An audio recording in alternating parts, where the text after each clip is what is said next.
Hi everyone, it's me again, and today I want to talk to you about something important that I'm very passionate about, that is taking the time to reflect.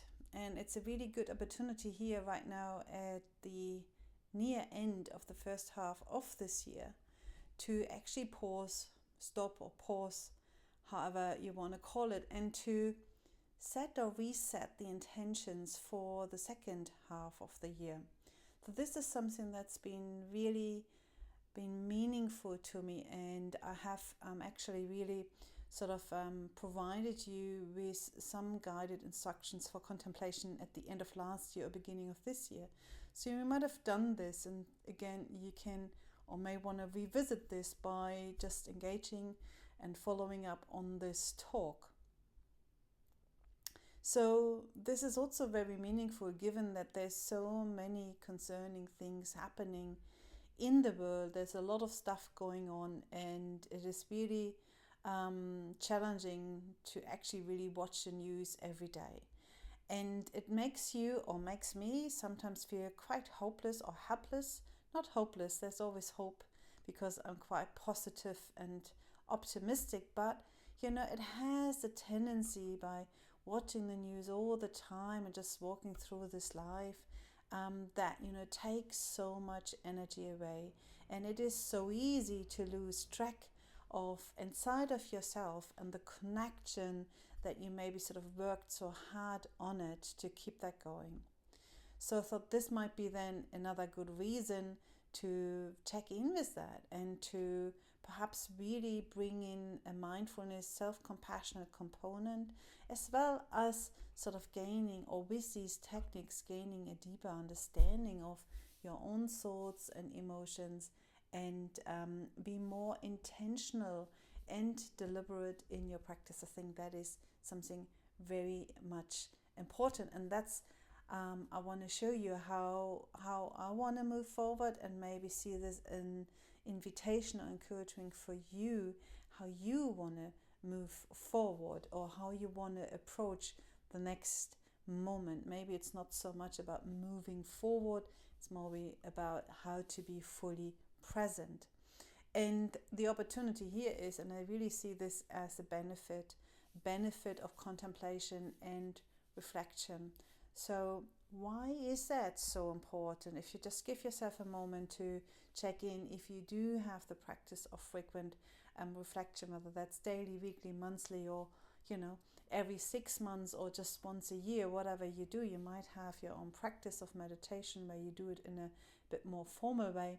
Nevertheless, right now, if you pause, what are the reasons for you, or the benefits of actually reflecting and contemplating? Well, for me, it is really the opportunity to pause. It's just another good reason to just pause and to fall into this moment. Although I'm already here, maybe more about connecting with this moment and just noticing what this moment feels like in my body, in my mind, and my soul, in this, in this space I'm in. So it offers me, and it will offer you, some insight into your own patterns, of the way you think, the way you feel, the way you respond to it, the way you behave, just as often a reactive behavior or measure that we are doing. And it is again this constant reviewing it, but with kindness and compassion, and actually not engaging in any judgment, but just welcoming this, as I said early on, as an opportunity to sit down and to notice how you are reacting to challenges, to different situations, to challenges that present to you. And what do you do? When you get stuck, and where do you get stuck? I often work with clients who don't really know where to next, because I really feel in this freeze mode and feel paralyzed, and often say, I'm stuck, I don't know what to do next. So this practice, this contemplation, could be also something for you to develop and have some insight that can be very powerful, because it gives you also the opportunity to not only fall awake and see what's going on, but also the opportunity to choose and to make a meaningful, positive change in your life. Reflection is also something that is helpful to cultivate a deeper sense of self-compassion and empathy. So when we take time to acknowledge our own struggles that we are experiencing and treating them, because the struggles, are called struggle for a reason, because they're often things that we don't really like, that cause us a lot of discomfort or pain or difficulty. So they are challenging, and the way we want to do this reflection as well, sort of by practicing self-compassion that we can bring towards, and also as an exercise of bringing and applying self-compassion to ourselves with kindness and an understanding as we are falling deeper into our experience and becoming a little bit more aware of what is actually the gist here, what is it that wants to be known, but I maybe have missed out on finding out or looking at it from a different perspective, or didn't really tune in or listen. And again, this is another benefit of doing this contemplation practice. And whether it is this opportunity halfway through the year, you can actually do this every day. You can do this once a month or every week, whatever rhythm feels right for you. And if you lose track at the moment, you are aware or you're remembering, oh, I lost track and I'm stuck in the same thing again. You can just do and revisit this practice and just reflect as you are descending awareness into the now, into the body, into the mind, and taking it from there with kindness and compassion, and also with non-judgment. So how do I personally approach the process of reflection? Well, one thing is that I often start the day and set my intention for the day ahead, depending. Sometimes I think about the next day or the entire week. It is really sort of very different ways of doing this. But one thing that I really appreciate more and more, and that I have done years and years back, perhaps more as part of my training, but now as well, sort of using an opportunity to journal things down. There's so much input every day that sort of it takes that opportunity away to actually see what is arising from the inside, because it's just so sort of suppressed and put down by everything additional, the noise that is going on the outer world. So, and how is this kind of making an impact on my functioning, on my sleep? And that's a good opportunity for me maybe to jot down a few things, and maybe just a talk into my phone is another way if I don't want to write things down, but I actually really like to have a journal book. And if you do want to do this in a little bit more formal way, I'm aware that actually a few particular journal books out there that prompt you a few questions that you maybe want to use and find useful for your own reflection. The biggest thing though in my life is the meditation, and I really like to use meditation as a way to contemplate and to dive into my inner world. And sometimes it's just a few minutes, so it's not every day that I would be sitting there cross-legged on the floor or whatever I would be sitting on and just not doing anything but meditating for an hour. Sometimes I just simply don't make time for it. I take that. So, but if I can, of course, I at least would sit there for an extended time or period of time, but also welcoming a moment, just a minute of quiet, or 5 minutes of quiet, and just really shifting my attention to breathing. That sort of helps me grounding and anchoring, and that kind of opens the gate as the mind becomes a little bit more clearer, the body a little bit more steady, and I can actually gain some perspective. I have a foundation, I have a platform, and from there I can look a little bit deeper. And sometimes it's just simply just the breath as another way of falling awake and reconnecting and just being in tune with my needs, or the opportunity to reset an intention for the next moment. People who know me, I'm absolutely loving nature, in particular the ocean and water is just my element, and I like to walk there and sometimes just to stay in front of the ocean, that space, that color, that sound, no matter what the weather is like. It is such an opportunity to walk along the beach or even walk in the park if that's possible, go into the bush or the forest or just sitting out there by the beach. And I have found myself actually the other day not even getting out of the car but really sitting straight next to the waves rolling in and out, and said, oh my god, how blessed am I that I can do this, sheltered, protected, and just spending a minute or two just there, and just listening to the sound of the waves and the ocean and not even moving a bit. So that was really pretty cool, but I like to actually really be out there in the elements and sort of connect with them. I really get a lot out of it, and you might relate to it. So once I've taken some time to reflect on the past 6 months, so that's something coming up and I really will formalize this, it is also important for me to not only review what's been happening in the first part of this year, but also, again, as I said perhaps earlier on, to set an intention for the second half of the year. And there are different ways, again, how to approach it. And sometimes, perhaps part of the reflection is too that I like drawing.